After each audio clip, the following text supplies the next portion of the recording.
he had just worked with Christy McNichol, and so everything was moving forward. So I'm the head of production. I'm 24 years old, and Ron Maxwell comes into my office, and he thinks it's a joke. This kid's sitting behind the desk going to talk to me, but I'm doing everything Lindsley Parsons taught me to do, and I've got the board out, and I'm asking him here, I'm saying, now your board says that this is a night shoot, and that's a Wednesday, and Thursday that strip's yellow, which means it's a day. I said, how the hell are you going to turn the company around?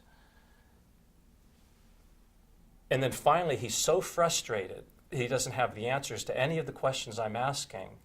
There's only one takeaway from it. This isn't the real board. This is a board that was put together to meet the distributor's requirement that the 8-week shoot that they said they were going to do had to be done in 6 weeks. So what that told me is the filmmakers have no intention of doing a 6-week shoot. They have an intention of getting financing, no matter what they have to say or do, and then take the financing and then start, and then pull out the other board, which is 8 weeks, which was the originally submitted board. So I figured it all out, and I reported it to it. Now they say, this is going to be your picture. You're not going to work on other films. We need you on this picture because we really want this movie. And I did the level best I could to control costs with everybody knowing what we were dealing with.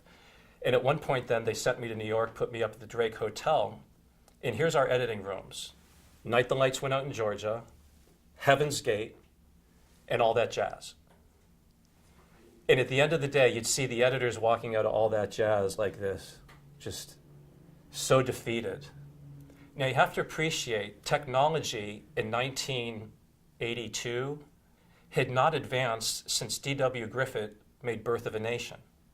When you wanted to edit film, you got a razor blade and glue, and you cut the film and you glued it together. And they had nice little great machines that you could do this on, splitters and glue, but that was what you were doing. You're physically. Now let's say that you want to make a change. Then you would cut it and glue it, and that's how you make this. So what the editors and all that jazz are dealing with is Bob Fosse coming in on one day and saying, well, now he's doing these choreographies, which meant that things like this are happening. So let's call that the downbeat. I like the downbeat on the 1. And music's in a 4/4 meter, principally, and it was in the case of this movie. And then he's thinking about it. Let's see what it looks like on the 2. These are dance numbers. There's like 1,000 cuts in 3 minutes. They've got to take the whole thing apart. You don't just slide it. They've got to take the whole thing apart, unglue it, and reglue it. And then the next day, maybe it looked better on 1. These guys are going through a month of their life, putting it on 1, putting it on 2, back to 1, back to 2. They could have done a thing which is called a dupe, where you make a black and white dupe of it.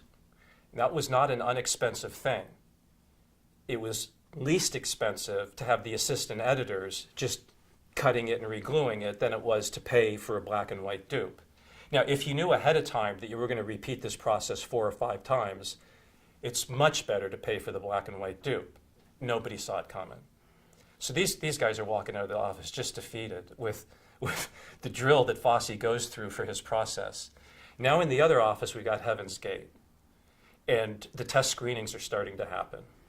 And now the editors are coming back saying, we have 1.5 million feet of film. That we have film that we will never even be able to review to edit. They don't have enough people or enough time to review and edit all of the footage they've shot. And they're going so far over budget, they're not trying to throw more money at it by the time they're in post. They're just trying to figure out how do we get it to the market as fast as we can and get our money back. I mean, Academy Awards, Deer Hunter, there's got to be money in it. But the test screenings are happening at the time that I'm in New York. And they already know the answer. They already know what's going to happen.